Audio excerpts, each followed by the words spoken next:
What's up, bad fans?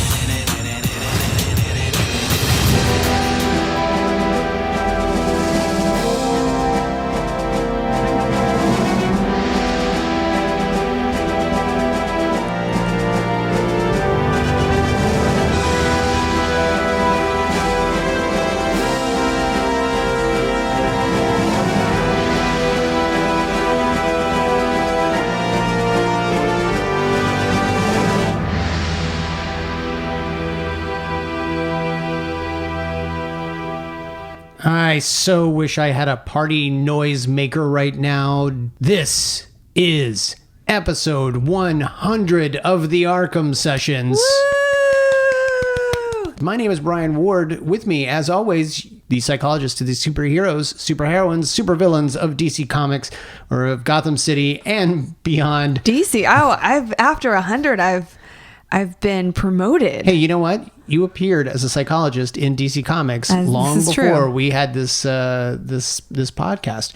Everybody, please welcome Dr. Andrea Letamendi. Drea, this episode is one that I know you've been extremely excited about. So excited that you made us go to the movie theater not once but twice to see the film so that you could take notes and Research. I'm not kidding, folks. She had a notebook. She was taking notes during the movie.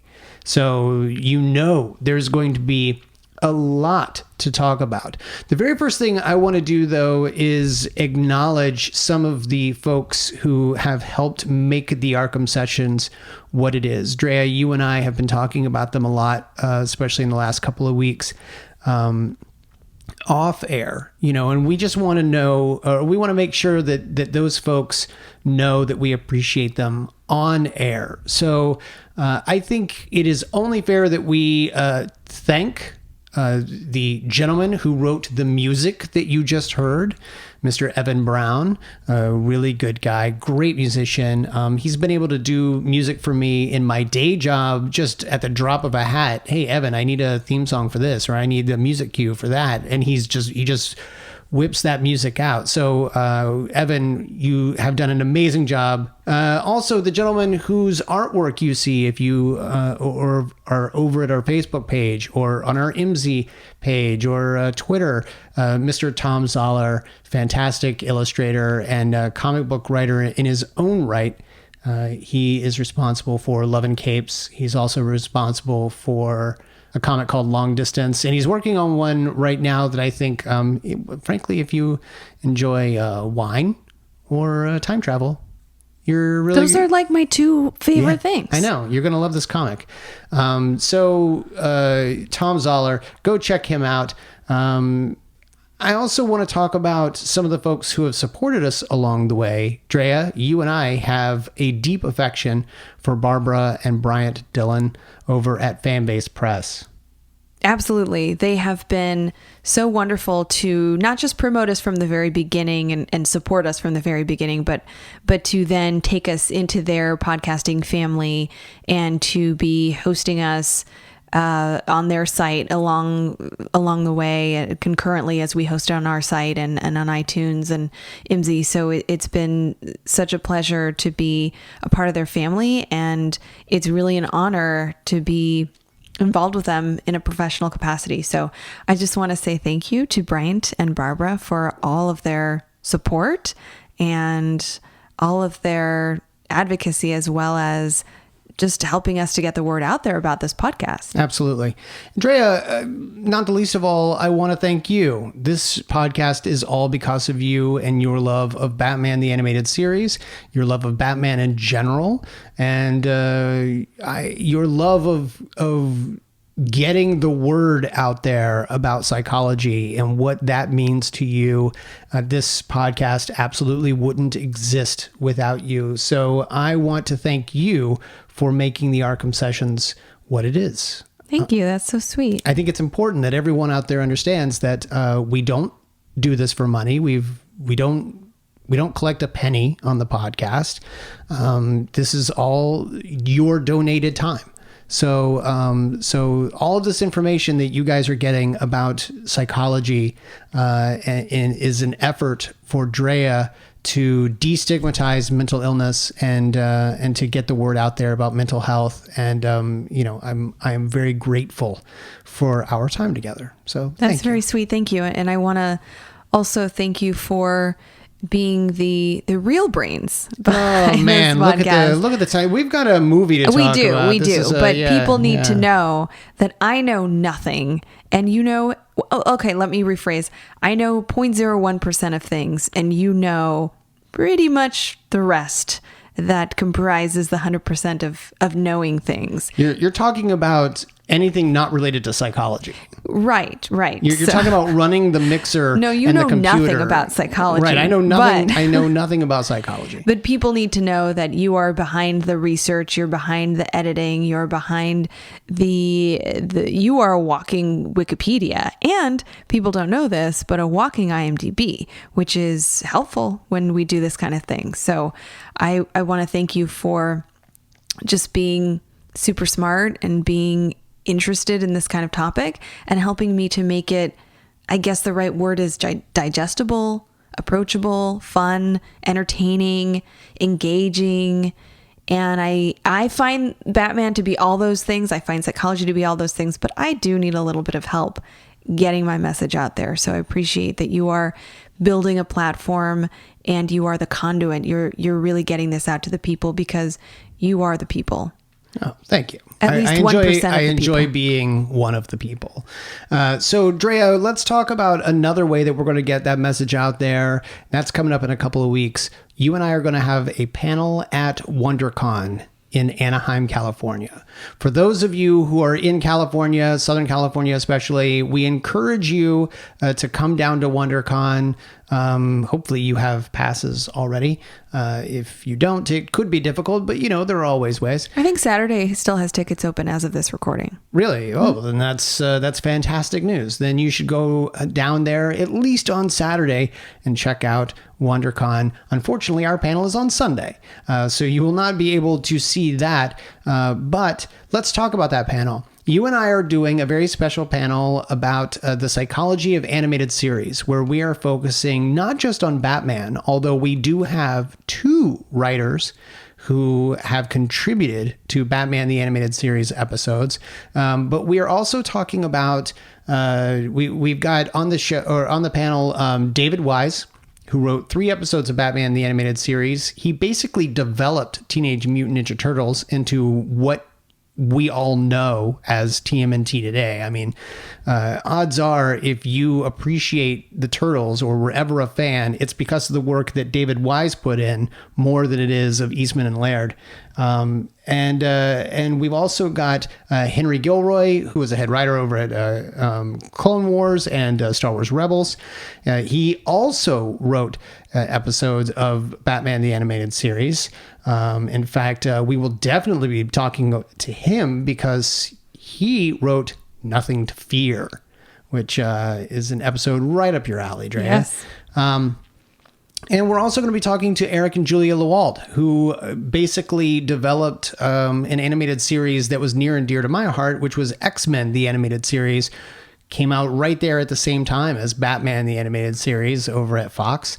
And I can't wait to talk about what they did with that series, because X-Men, just like Batman, is another one of those series that deals very much with internal struggles just as much as it deals with Sentinels and mutants and powers and all of that. Such a great show. I'm going to have a hard time formulating complete sentences because my childhood will be on that panel. That is Sunday at 3 p.m.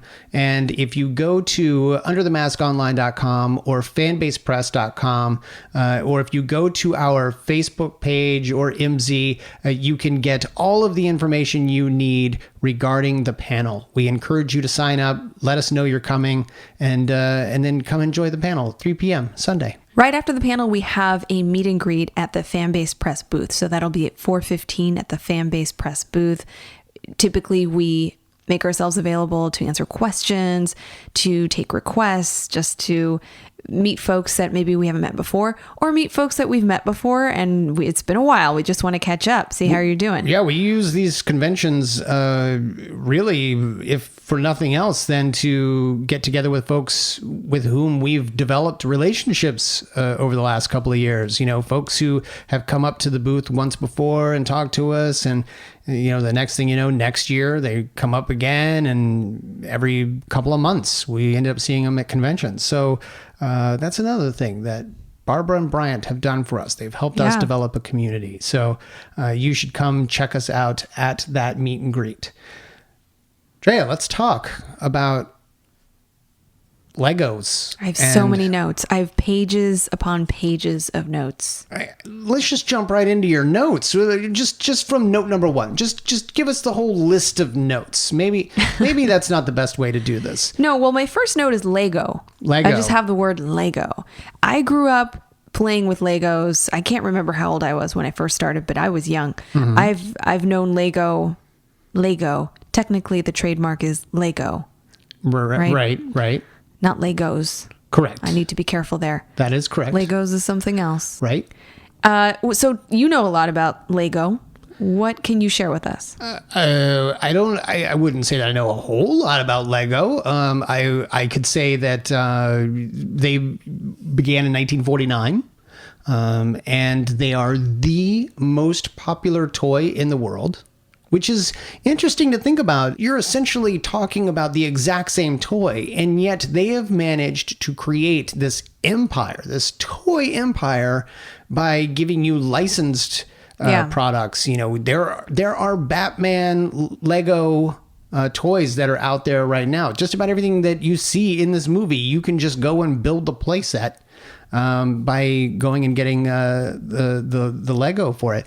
Now, what's also cool about Lego is they've got online competitions, if that's the right word. Yeah, like the builders competitions. Yeah, like the master builders. They come in and you create the ideal toy, the toy that you think people would love to see, and you show them how they would build it, and then you get other fans to vote on you on their website. And if you get enough fans, you carry on to the next round, to the next round, to the next round, and then eventually Lego every year picks however many. And if you're picked, your design gets an official Lego set, which is awesome. But that's the kind of thing, the mere fact that there are master builders out there in the world is really cool. If there's ever a toy that a psychologist would endorse, it's got to be Lego. Why is that?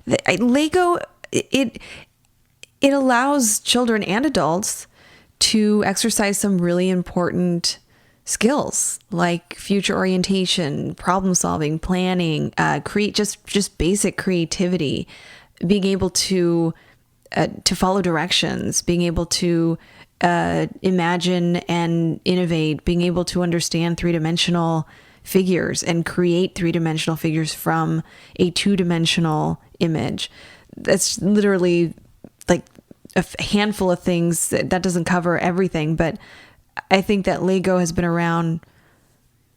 I haven't seen any evidence for this, but I think Lego has been around for a long time, that there is a long-standing history of Lego because it is such a useful, effective toy and skill building tool. Well, and the mere fact that it's called Lego because of the Danish term legot, Leggodt,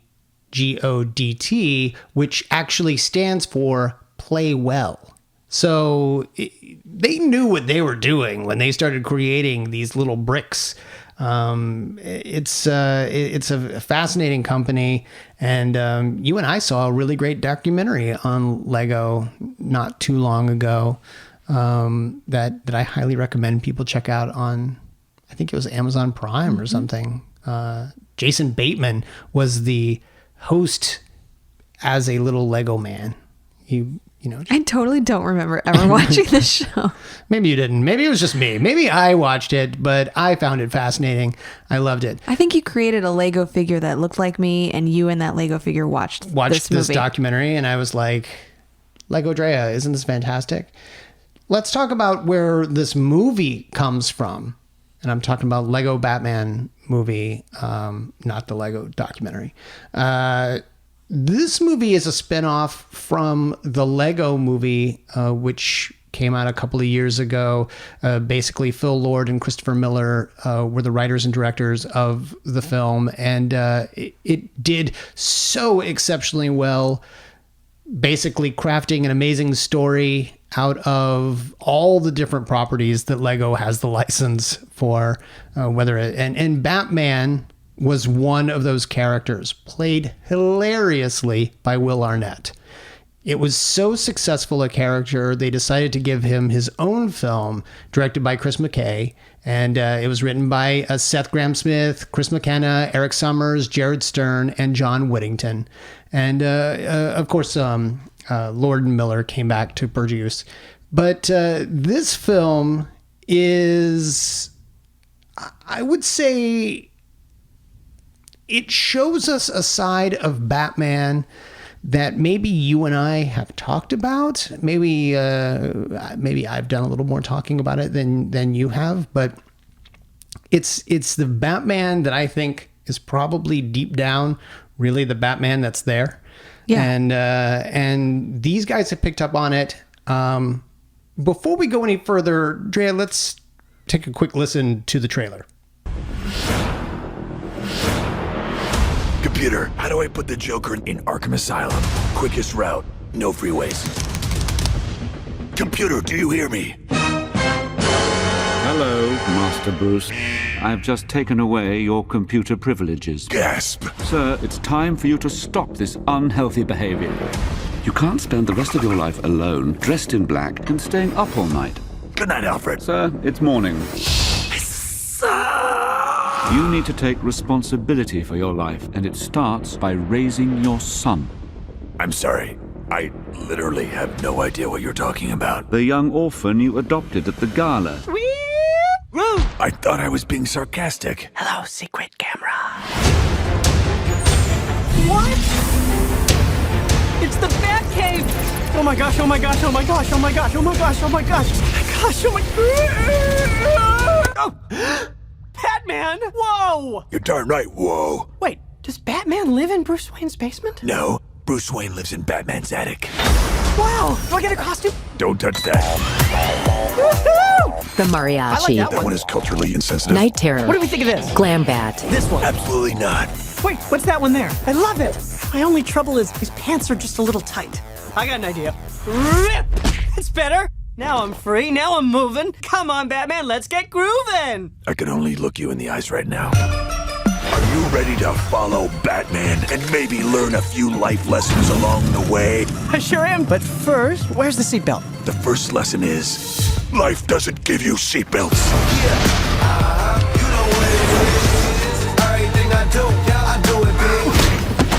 Oh, Alfred, I have incredible reflexes.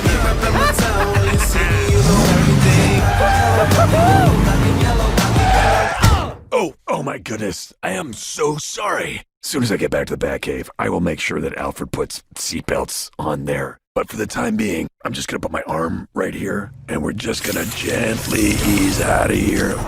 Real gentle like. Hey computer, I'm home. What is the password? Na Batman. Thank you. I love it. Okay, so already you know we're in for a good time. I want to talk a little bit about the story. We start out with a epic battle between Batman and basically every henchman that's ever existed. And some that most viewers may not recognize or know. I just have to say, I feel like the writers get it. The writers didn't just start researching Batman. They knew about Batman. Oh, they knew every intricate detail. The mere fact that one of the villains that plays a significant role, and by that I don't mean he actually plays any sort of significant role, but he's referenced not just once, but many times, is the Condiment King. You and I remember... This is a character you can only see on Batman the Animated Series in, I believe, one episode. One episode, and he wasn't even really a villain. He was a guy who had the Mad Hatter's mind control, and he had become the Condiment King. But they use him in the course of this film as a mostly as a joke. But he's in the film like two or three times. I think that's the brilliance. If you get the reference, you are just like, joyfully smiling and you're so satisfied. If you don't get the reference, it's still written so well that it's funny and it's entertaining.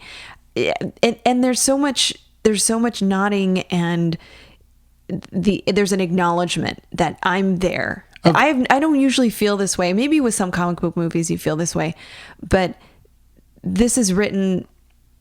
There's a level of this where I feel like, this is written for me. This is written for a large audience, including someone like me who's a Batman fan. And I have to say that this is one of the versions of Batman that is one of the most authentic.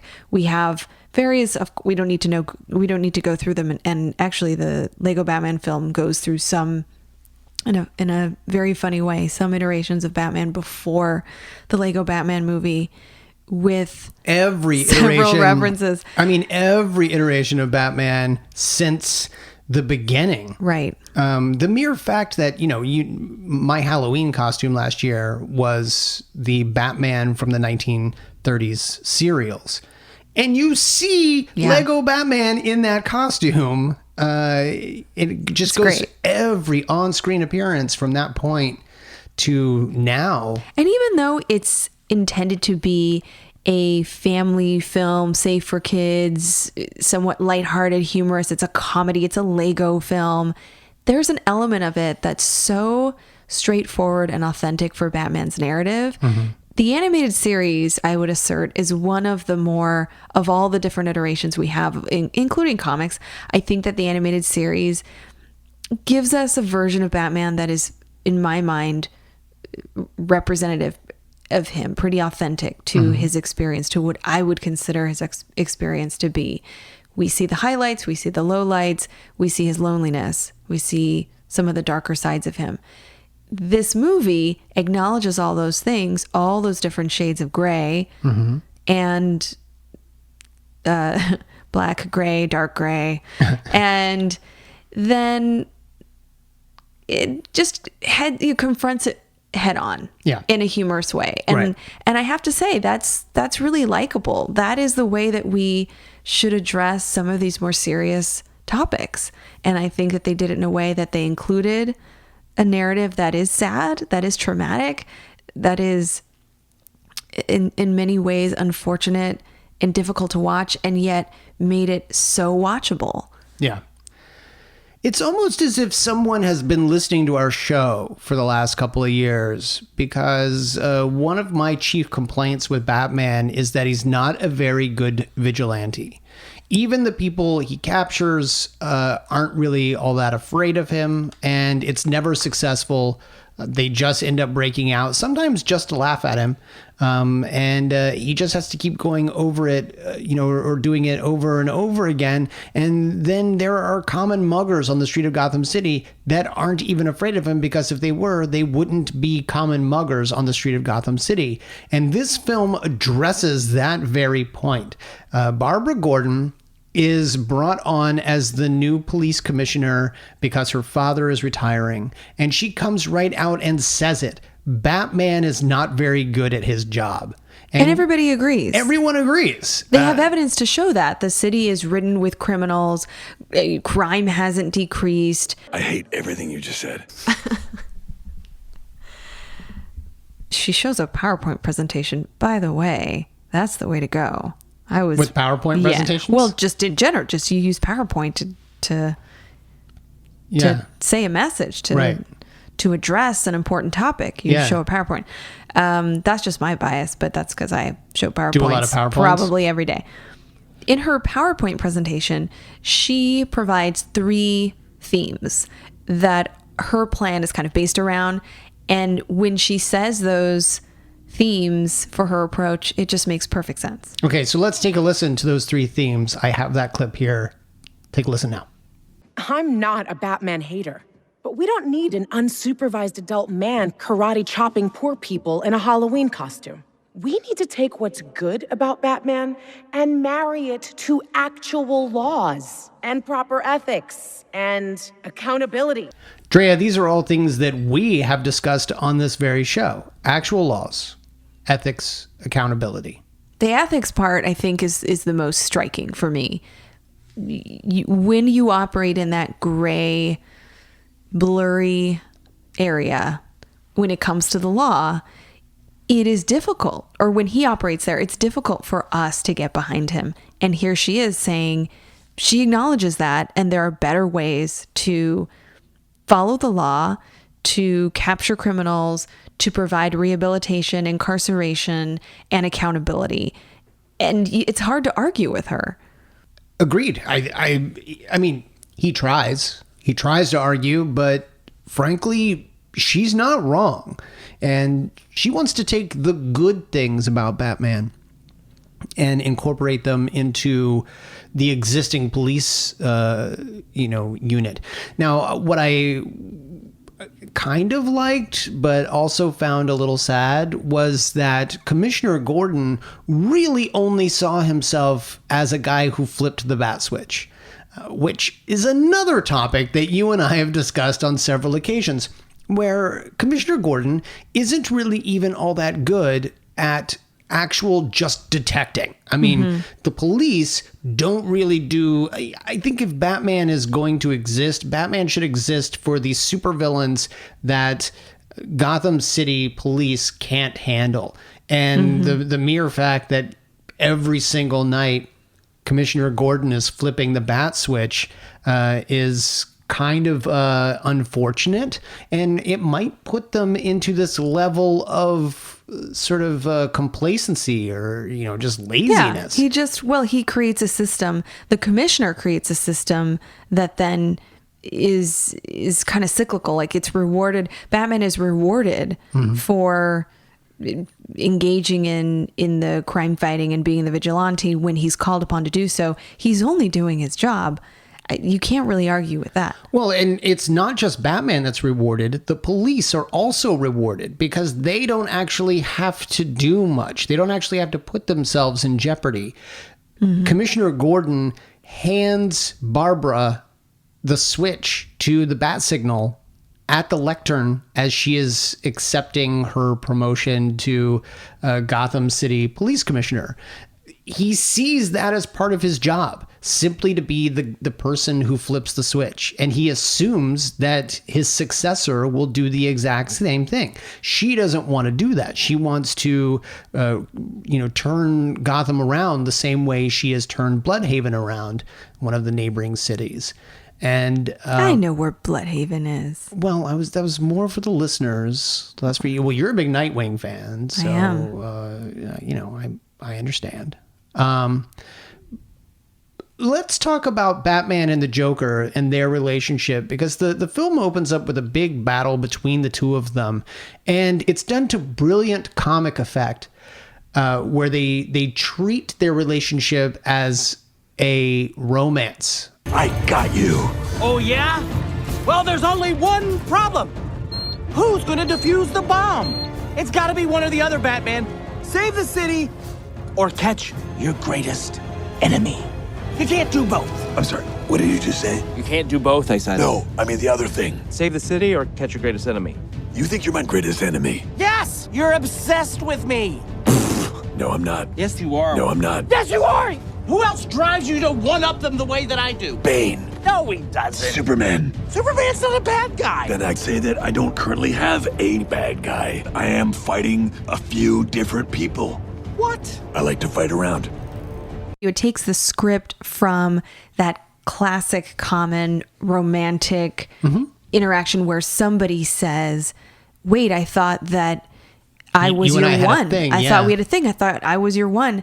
And the other person's saying, no, I'm dating around. You aren't the one. And the subtext there is that person might be the one, but the person denying them has to work out some issues. Yeah. That's typically the narrative. Well, and this has been an idea in many comic book writers and TV series and movies where the two of them not necessarily have a romantic relationship, but have a deep soulmate-like connection.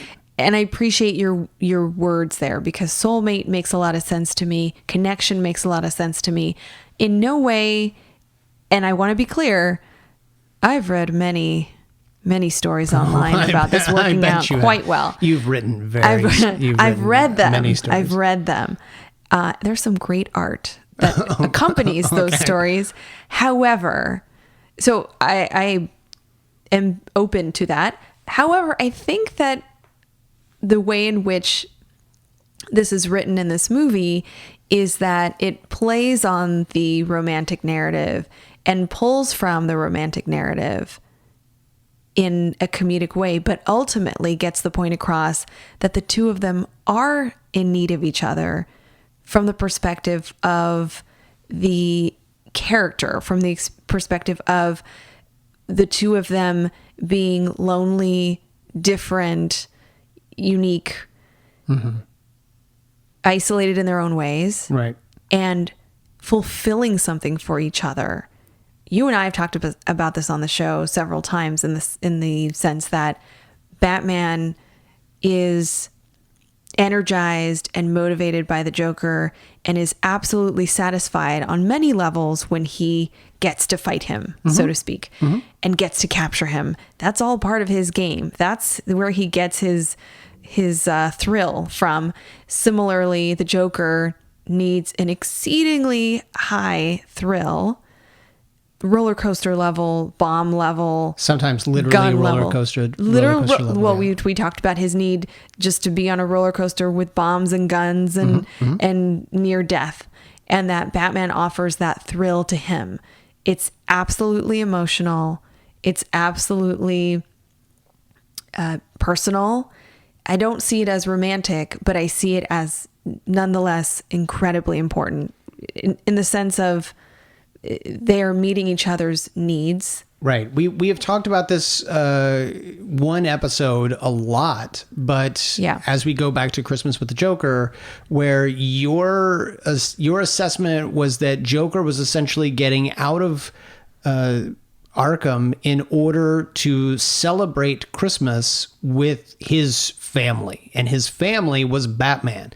The only way that he could do that was to put bombs on trains and have Batman defuse the bombs or get rid of the bombs and then come and fight Joker personally. Right. And then we've seen it carry on, particularly in The Man Who Killed Batman, where the Joker had to mourn the loss of his soulmate. He did not handle it well. And he says it's because he wasn't the one that did it.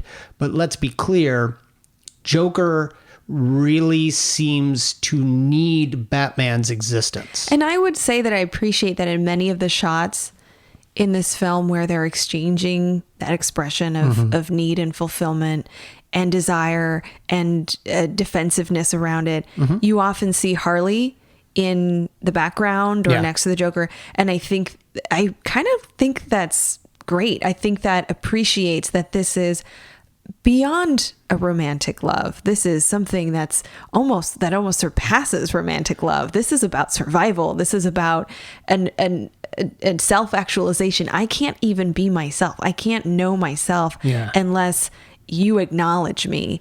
So that's a more basic need in my mind than a romantic relationship. Well, now that leads me to my question about the Joker and Harley, because you can't mention Harley around the Joker and not have this conversation. Do you appreciate or even think that scenes like that were powerful because the script had been flipped a little bit, and now the Joker is the one who has this sort of abusive relationship where Batman is treating Joker very poorly, like he doesn't mean anything to him. Meanwhile, the Joker thought the two of them were soulmates and had a deep connection, and is driven to tears. I mean, there are multiple scenes, this first one included, where the Joker's eyes start to well up with tears. Right. And it even leads the Joker to believe there is no point in going on, that he has no need to exist without Batman. And ends up giving up because his whole plan throughout the film is to give up and make Batman appreciate missing the Joker, and appreciate their relationship together by simply not having him. And he actually pulls a page from one of our conversations where all of the villains of Gotham City turn themselves in. And, one thing leads to another. Batman ends up banishing Joker to the Phantom Zone, and Joker ends up recruiting a number of big bads in the Phantom Zone, most of whom have some sort of connection to Warner Brothers. But does the whole Harley-Joker relationship play for you in this movie as Batman and the Joker? I hadn't thought about that, but I do appreciate the flip-flop that you're suggesting, that for once the Joker is experiencing the rejection that he often imposed on Harley Quinn. That's what you're saying. Yes. And I think that's kind of neat. I think that has many layers, and I wonder if her being in many of those shots is reminding us that that's where she would often be. She was often the victim of his emotional and physical abuse. Yeah. And now he's the victim. Can he experience that level of empathy for her? Is he experiencing that emotional pain at a level where he might learn a lesson from that? I think that's really cool. I agree with you on that for sure. And during those shots, she's often like on roller skates and happy-go-lucky. Like it's not bothering her. Yeah. And I kind of think that's cool. I also think that she understands that what he has with Batman is their own thing. And so there's kind of a respect for that. But you're right. I think this is, he's sort of experiencing something that he doesn't experience with other people. And that's what makes, Batman is the only person who can make him feel that way. Right. And that's important to acknowledge. So let's talk about Batman once he returns home from this big brouhaha in the beginning. And in the trailer, you can actually hear the reporter celebrating and saying that he can only imagine that Batman is returning home to models and to just people around him who love him and worship him. And there is no one at the Batcave except for Siri, the Apple. His Bat computer. Yeah, the Bat computer. She is the only voice that greets him. Alfred is at home. But this is a new take on the relationship with Alfred. Batman does not appreciate who Alfred is in his life in this version. He even has a line about how Alfred couldn't possibly understand what it's like to have a surrogate son, even though to Alfred, Batman is his surrogate son. I think this is a harsher version of the dynamic where Bruce Wayne doesn't quite see Alfred as his family. Yeah. And that's important for this particular plot because he sees nobody as his family. He looks at pictures of his parents on the wall and has some endearment for it and misses them, but ultimately acknowledges that he doesn't want to have a family. He doesn't want anybody close to him. Let's talk about that a little bit because we've talked about Bruce as young Bruce losing his family. This alternate version appears to young Bruce maybe went a different path emotionally, cut himself off entirely, basically from the moment that he took the photo that's hanging on the wall, which, by the way, is sort of vicious when you think about it, because that is clearly there. It's a photo of him and his parents at Crime Alley. It's clearly the night that they died, but there's this gigantic photo that's framed on the wall. So someone put that there, and I think he did. It's very possible that he did. He's very broody, but he doesn't like to acknowledge that he's broody. He thinks he's happy. Yeah, he thinks he's okay. Instead, he's extremely narcissistic. And Yes, but he has that element of, I think what most people would say, overcompensating. I would say he has a grandiose presentation that he talks about his abs and he talks about how great he is. He's got 9 abs. He has 9. He has an extra ab. An extra ab, yeah. And they did show us where that was. That's true. And that's all, of course, that's a part of his need to acknowledge all of his positive attributes and assets. Because if he's not doing that, he then has to consider and reflect on his failures and his flaws and his losses. Right. And that's too difficult for him to address. He can't tolerate those things. So let's talk about the fact that this movie actually illustrates the thing that a lot of people suggest is the case. And that is that Batman is the actual identity and Bruce Wayne is a disguise. Pretty much in every moment that you see this character, he's wearing his cowl and gets upset if he has to remove it. It's a comfort thing. He doesn't like taking it off. He doesn't like having the hair. He doesn't like being Bruce Wayne. He would much rather be Batman all the time. This is actually a great introduction to something I wanted to talk about, which is the idea of a dialectical approach. I'm sorry. I literally have no idea what you're talking about. I think I've mentioned dialectical before, but just in case, I'll review that. The term dialectical means a synthesis or integration of opposites. And this is important for Batman because, as we've talked about in the past, he's very rigid, black and white thinking, one extreme or the other. He's unable to, or it's difficult for him to have a more complex way of approaching the world. Someone is all good or someone is all bad. I think the one exception is the blurring of the rules, the law. He does break the law to serve his need of being a vigilante. But other than that, he's very rigid in the way that he thinks, and he's very concrete in the way that he thinks. Quick question. What is your problem with Batman? And also, what the heck, dude? I don't know. Yeah. Okay.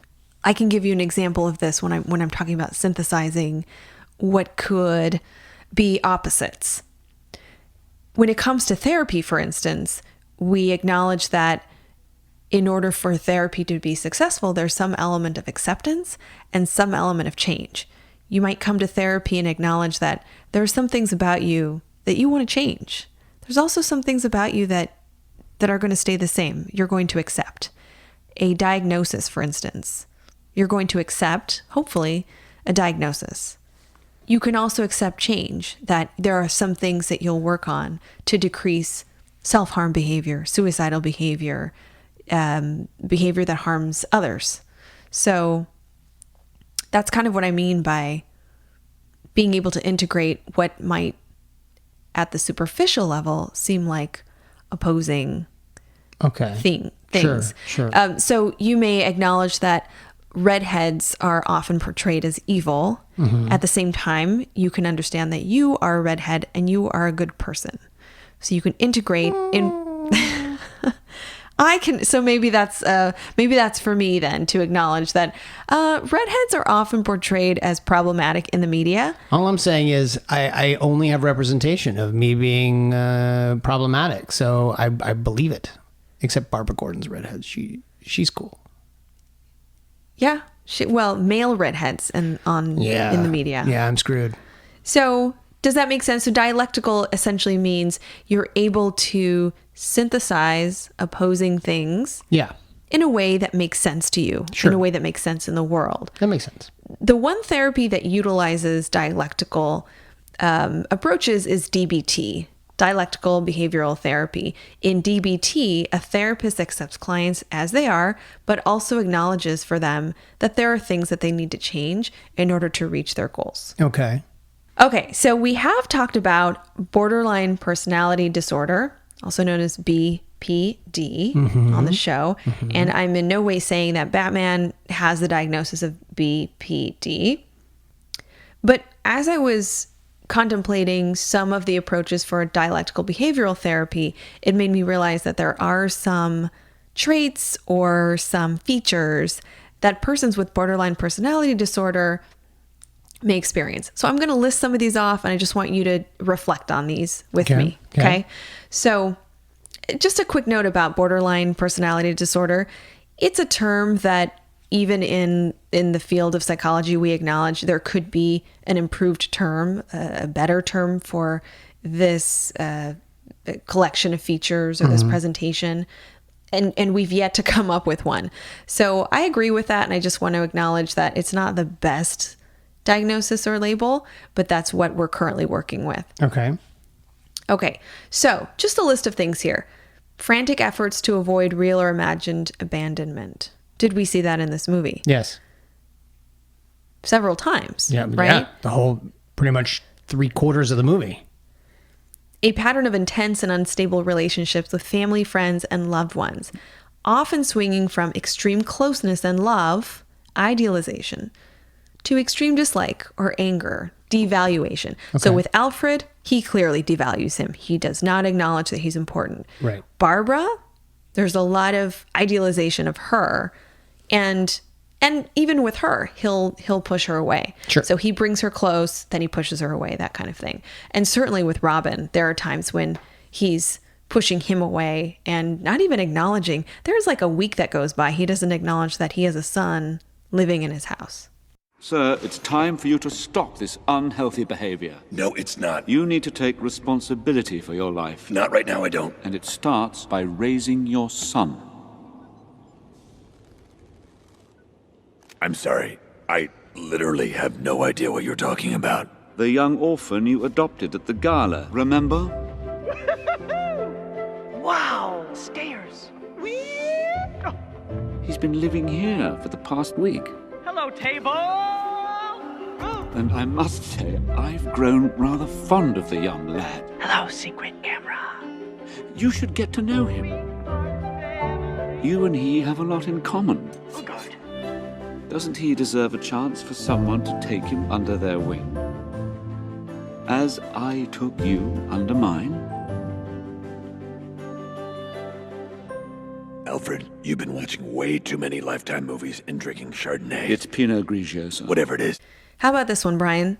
Distorted and unstable self-image. Hi, Bruce Wayne, billionaire, bon vivant, gallivanter, playboy, Gotham's most eligible bachelor like 90 years in a row. That's me right there. I know who you are, Mr. Wayne. You bet you do. Yeah. Yeah, distorted, probably unstable. Yeah, I would say yes. How's this? Impulsive and dangerous behaviors. Could include spending sprees, substance abuse, reckless driving. Where's the seatbelt? The first lesson is life doesn't give you seatbelts. Binge eating. He did eat a lot of lobster. There's a lot of lobster thermidor being eaten in that movie. Lobster thermidor, my favorite. Oh, yeah. Oh, that's some good stuff. I'm thinking of a With the different... shell on, apparently. You know. I know. So some dangerous behavior, and by dangerous we mean dangerous to that person as well as a danger to others, right? This one we didn't see as much: recurring suicidal behaviors or threats of self-harm, intense and highly changeable moods, chronic feelings of emptiness, intense anger or problems controlling anger, severe dissociative symptoms like feeling cut off from oneself. So I'm not necessarily mentioning those features to box him in to a diagnosis. However, I'm approaching this with the idea that perhaps the intervention that's often used to treat those features could be helpful for him. Right. So, and that's important to talk about, because as you've brought up in the past, you don't want to say that anyone who has a certain diagnosis is going to be a certain way. The key is to treat that diagnosis. So, Drea, if someone like Batman were given a diagnosis of BPD or borderline personality disorder, how would you, as the psychologist to the superheroes, hint, hint, nudge, nudge, wink, wink, the superheroines and supervillains of Gotham City and beyond, how would you help this person? I have to plug the Linehan Institute because that's the go-to for everything DBT. And I want to approach this again with a broader perspective. DBT is targeted at clients with emotional vulnerability and poor ability to moderate or tolerate strong emotions. And for me, that's Batman. So when I say vulnerability, I mean a very high sensitivity to emotional stimuli or a very intense response to emotional stimuli.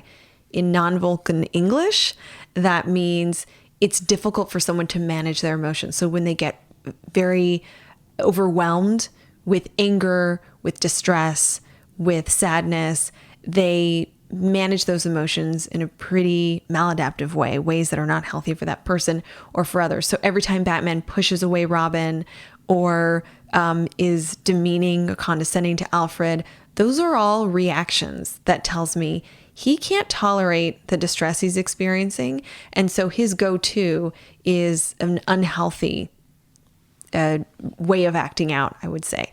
So in getting to your question, what we need to work with him on is his ability to organize himself emotionally, to self-soothe. So self-soothe means to kind of like utilize your own strategies to manage your emotions in the moment, not later regretting what you did, but in the moment, which we kind of see him do a little bit when they're in the scuttler and they're being attacked. We've got Barbara Gordon, Robin, Alfred, Batman, they're all in the scuttler. They're being attacked.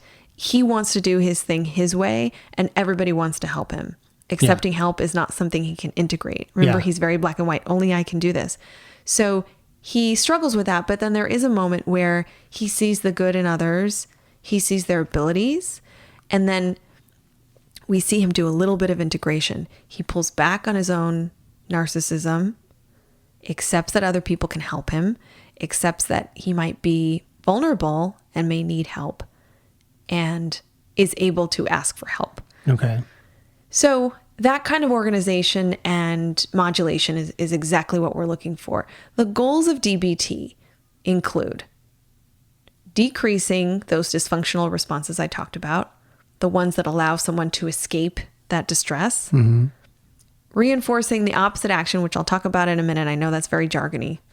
And this one's not jargony, increase quality of life and create a life worth living. Okay. And I see that as Alfred's role in this. Okay. He's constantly trying to create a life for Bruce that is worth living. Well, and by the end of the movie, the whole Bat family has sort of created that. That includes Robin, that includes Barbara. They even refer to themselves as a Bat family at one point, which he becomes very uncomfortable with the word family. Family might be a bit strong.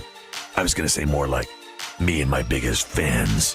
Clearly, that group is going to help his quality of life. Absolutely.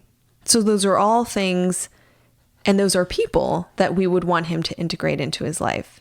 Okay, so Drea, before we move forward, I think this might be a good place to insert one of our listener questions. Amanda Kamei over at Facebook asks a series of them, but ultimately what it comes down to is she's wondering what a scenario would be like if Bruce had channeled his need to be Batman rather than become a vigilante. He had sort of maybe even found through proper treatment this a new, healthier avenue than becoming a very dark, black vigilante who's all by himself in the Batcave, not even acknowledging Alfred. She asks, who could Bruce turn out to be? And specifically, what could he do to reasonably satisfy his need to protect others from his trauma, but not be a vigilante?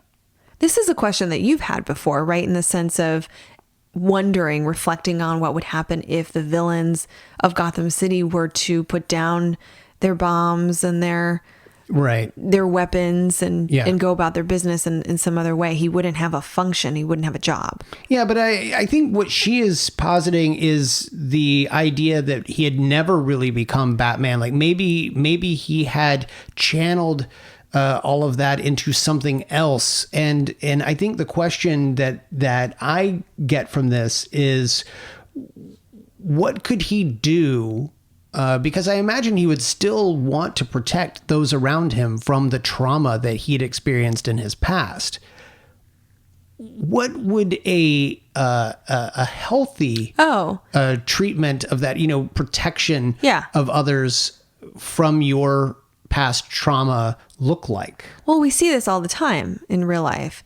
People join the military. People become teachers. People become social workers. Mm-hmm. People become psychologists. There are different ways in which we can provide some kind of contribution and feel this sense of meaning or purpose in the world. And the term for that is post-traumatic growth, that after some adversity or traumatic event, we're able to reflect on what happened to us or what happened that was unjust. Acknowledge that. I mean, this is a dialectical approach too. You acknowledge that something bad happened to you. Mm-hmm. You acknowledge that you participated in that bad thing, whatever that was. I'm going to be very broad, so this applies to as many people as possible. You cannot undo it. You cannot take away from how bad that thing was. Mm-hmm. But you can change the way in which you interpret what happened and use those lessons to move on and be helpful to yourself and helpful to others if possible. Okay. So that's what I mean by post-traumatic growth. Sure. There is an acknowledgement that something bad happened, an integration of that bad thing into your person. So I have a history of trauma and I acknowledge that this bad thing happened and I'm going to do something positive that doesn't deny it, because that would not be dialectical. That would be probably more harmful to you. But acknowledge it, integrate it into your emotional and personal identity, and then move forward, hopefully, with something that is more adaptive for you and something that is pro-social if possible. So I think the choices for him would be limitless. He has billions of dollars, and we've seen this in the comics in many ways. Yes, he's also Batman, but if he were just Bruce Wayne, mm-hmm. he could fund an orphanage. He could adopt many children. He could donate his money. He has adopted many children over the course, Drea. He's that guy is just a factory of adopted kids. Hello, secret camera. Okay, so this actually leads in perfectly to another question that a listener had over at our IMSI community. John Larson says, would you talk a little bit about coping mechanisms and the difference between good and bad coping skills? Bruce in the film has so many poor coping skills. Yeah, he does. Constantly eating the lobster thermidor. He's doing the best that he can. And I have to acknowledge some good things that we see out of his coping. So I'm really glad we got this question. He loves romantic comedies. He watches so many awesome romantic comedies. But for the wrong reasons. He looks at romantic comedies as being just comedies. He doesn't understand He doesn't get it. the relationship. But he laughs, and so he finds a way to modulate his emotions. Yeah. It's probably not the healthiest coping, but I tell you what, I mean, that's better than going out and driving recklessly or going on Tinder. Except he had done that earlier in the evening. He did. You're right. You're right. Well, I'm giving you more examples. Going on Bat Tinder and looking up random people to hook up with anonymously. or I think I've given that example before. So there are ways, and I think I read off a few: spending sprees, reckless driving, promiscuity, interpersonal relationships that are harmful to you, abusive relationships, drinking, alcohol, substance use. So yeah, folks know about this. These are all behaviors that in small doses are not as harmful, but in excessive doses could be pretty harmful to us. So I want to acknowledge that. But I do want to acknowledge the things that he's doing well. He's already identified what I would consider, in my language, a pleasant activity that he goes to. He watches romantic movies when he's feeling kind of alone or down, and he laughs. One of his favorite things to do, we find out, is to play Tuxedo Party, which is him just dressing into different tuxedos. He plays dress up. He has a way, and you're right, he's alone. Or Alfred's there. It sounds like Alfred plays the music for him and dresses him. So right. His dress up parties. Dress up parties are for grown-ups only. He also acknowledged to Robin that he says he boxes. When he's feeling down, he boxes. Mm-hmm. They were in Arkham Asylum, and Robin was feeling pretty down and was expressing some extreme thoughts about never getting out of that situation and feeling sad. Mm-hmm. And Batman said that when he's feeling down, he boxes and he feels better. Oh, hey, I'm sorry. Just laying down some dope tracks here and didn't see you there. And then and then clarifies that he's actually talking about beatboxing. Right. And so they start rapping and singing and their moods lift. What he just demonstrated was a secondary coping method, something you would do to manage your mood, lift your mood, get you out of a feeling of being sad or stuck when you can't change your environment. And it worked. Yeah. So final question from Facebook. Listener Adam Bunch asks, is Bruce Wayne's self-isolation a result of Batman or a necessity of being Batman? Like, is having been Batman the reason why he is alone? Or is he only alone because it is a necessity to be who he is?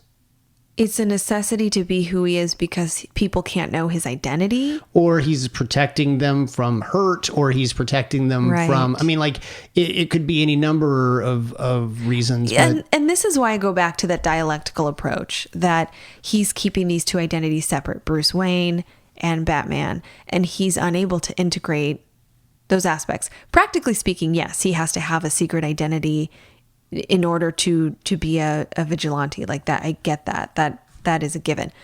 But his inability to integrate those two parts of his identity, personas, if you will, mm-hmm. that is problematic, because then as Bruce Wayne, his sense of self is so fragile. He's not really fully developed. As Batman, he has to maintain this sense of superiority and ability and success, and acknowledges too that he needs to be isolated. He needs to be alone. Right. So in some ways, I'm not sure if I'm answering the question, but in some ways he's built those personas to ensure that they will always be alone. Right.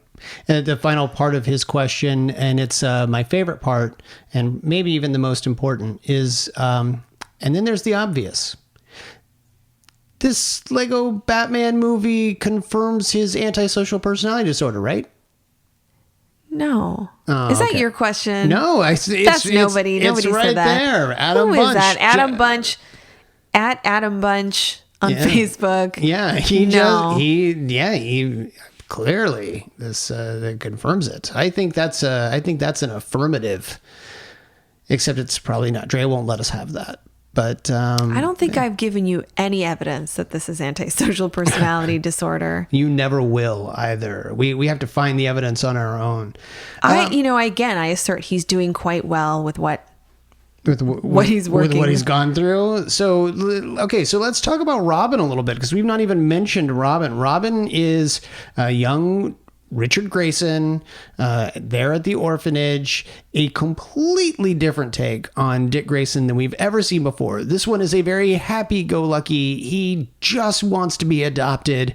He looks at Bruce Wayne as being, he even calls him the world's greatest orphan. And he is. It's either him or Clark Kent. But... Oh, yeah. I didn't even think about that. So let's talk about Richard in this movie, Drea. What are your thoughts on Dick Grayson? I thought Dick Grayson was really the rational perspective here. He's sort of saying the things that we all want to say to Batman. We all want to come from a place of innocence, and yet because of that innocence, he's able, like a child, to say things to describe things how he sees them. Yeah. So there's this real playful innocence about him that irritates Batman, because those are all the aspects of himself that he doesn't really want to acknowledge or really want to reflect on. So I think that their dynamic is really special. And I have to say, when Robin becomes Nightwing. So here, this is a little bit spoilery, but toward the end of the film, he needs to get people out of trouble, including Batman. So Robin goes to the wardrobe. Yeah, the catwalk, the Batwalk, the Batwalk, the various Batman suits. Yes, and he asks himself, "What would Batman do?" And he asserts that there are three things that Batman would do. He would break the rules, be mean, right, and go it alone. Okay. And so, just given that information, I think that's probably the most accurate depiction of what Batman would do. Yeah, yeah. That's the code. And he picks a suit called Nightwing, which is a very Batman-y sort of, I'm Nightwing. Oh, that's right. He doesn't know what Nightwing is. Right. We all kind of do, but he doesn't. And I think it's humorous. It's also so accurate. Sure. Absolutely. It's chillingly accurate. Yeah. But ultimately, the entire movie culminates with the Bat family coming together as a team. Would you say that these life lessons, the fact that Batman begins to see the value in these people, and the fact that he feels pride, he feels genuine pride, and he feels happiness being around these people. I mean, the very first time that he goes on a mission with Robin, he exclaims that he was having fun, and it seems to be a new experience for him. And they all end up coming together as a team in the end. Drea, did anything about that finale, and by the way, he actually acknowledges that he needs the Joker. He does.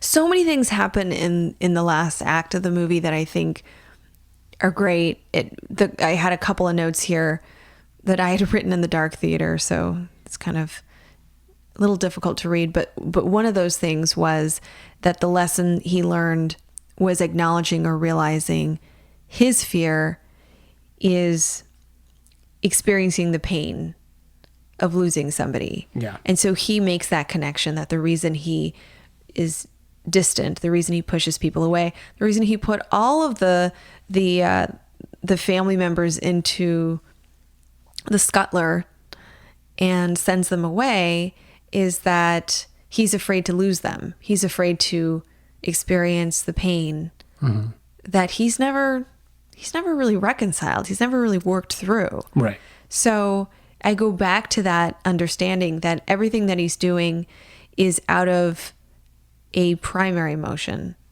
And that secondary emotion, what we typically see from him, anger, rage, Robin just says being mean. He's being mean, right? He's being mean to us. That is a secondary emotion. The primary emotion, the one that's really fundamental, the one that's operating, the one that is difficult for him to tolerate, is that fear It's that sense of what will happen if I lose them? Yeah. Will I be able to tolerate that distress? And I think that he acknowledges that toward the end of the film, even to the degree that he's joining a bit with Joker, that he could also lose the Joker. He could also lose the person who has given him a lot of fulfillment. Yeah, and the two of them end up connecting, literally, because they are Lego. They are Lego. And again, literally reuniting the city. Drea, this leads me to a tweet from a listener, Andrew Peterson, who asks, what would have been the healthy thing for the Joker to do? Destruction of Gotham aside, should he have taken back Batman? What does he lose from taking him back? Do you think that the new acknowledgement is going to hold? Do you think that there's any jeopardy of Batman going back to that personality and mistreating the Joker again? Or do you think that he now acknowledges that the two of them need to remain they're one another's greatest foe? I think they set it up for a continuation of their dynamic, because at the end he gives him a 30-minute head start. 30-minute head start. And remember that's what he thrives on. Right. He needs to have that adrenaline. Yeah, but Drea, this leads me to a question that I had the second time we saw this film. Did he just kind of play Barbara? Because they are now basically acknowledging that while I might never catch you, I will always come after you. And you will always need to do some new dastardly scheme in order for me to come get you. Like, Barbara is now being undermined as the commissioner of Gotham City by acknowledging that Batman can basically keep going the way he's been going, albeit with a new attitude, and that the Joker will still be on the loose. Batman will still probably be bad at his job, but now he'll have a family involved. I think he's going to continue with his typical MO for a while. It's and I think you said this after we watched the movie, like it took him kind of a long time to figure it out. And I argued with you and said, no, it took an hour and 43 minutes. But I'm pretty sure we saw 2 night times over the course of the film, so it wasn't in real time. No, we need years. We need years for him to... But I'm talking about Gotham City. I'm talking about Barbara. Barbara can't have years. She has come into Gotham as the new police commissioner, and Batman, she basically came out in the beginning and said, we don't need Batman. We need to strategize and do a new method to clean up Gotham City. And now at the end of the movie, she's basically won over Batman, and she's like, okay, you can keep doing your thing. Oh, and we'll give them a 30-minute head start, even though every rogue in the gallery is running back into Gotham City. Right. Batman just kind of played her for the course of this movie. I don't disagree with you. Well, and it brings up the question of, like, why doesn't he just become a police officer? He won't. Well, he doesn't have the discipline for that. Exactly. Yeah. Okay, so ultimately, Drea, what were your thoughts on this film? You saw it twice. Clearly, you hated it. No, I loved it. You loved it. I did too. I thought it was great. I think it's a Batman movie that Batman fans should actually rush out and see if you haven't seen it already. There's nothing in here that you can't love about Batman, especially if you're a fan from the perspective that I've been, where he is a very flawed character. Yeah. I absolutely and that's cool. love I mean, I think that's okay. Deadpool does a little bit of that, where he's flawed. I think Logan does a little bit of Logan does a lot of that. So we have the anti-heroes, we have superheroes that are a little bit more realistic. Batman has always been that for me. So it's nice to see that again in a really authentic way, and a way where kids can see that. I don't know how many kids are seeing Logan and Deadpool. Some, but this is a lesson for some of the younger kids. Where can folks find you online? I'm at Arkham Asylum Doc on Twitter. Tweet on the street. I'm Arkham Asylum Doc on Instagram, and I have a website, Under the mask. online.com. And you can find me. I am at bward028. You can also email us both. We are arkhamsessions@gmail.com. Come find us, like us on Facebook, come join our IMSI community and get in on the conversation. And go and follow our good family over at Fanbase Press.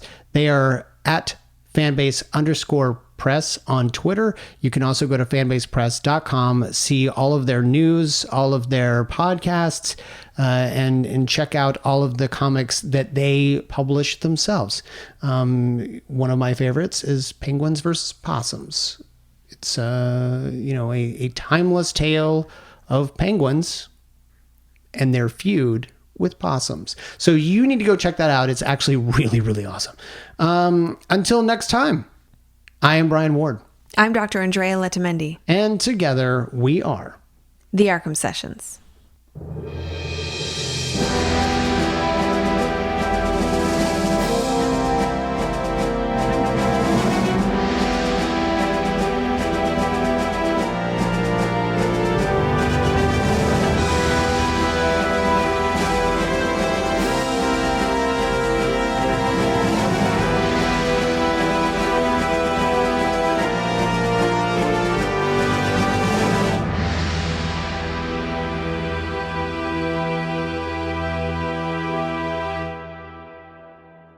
That's all the time we have.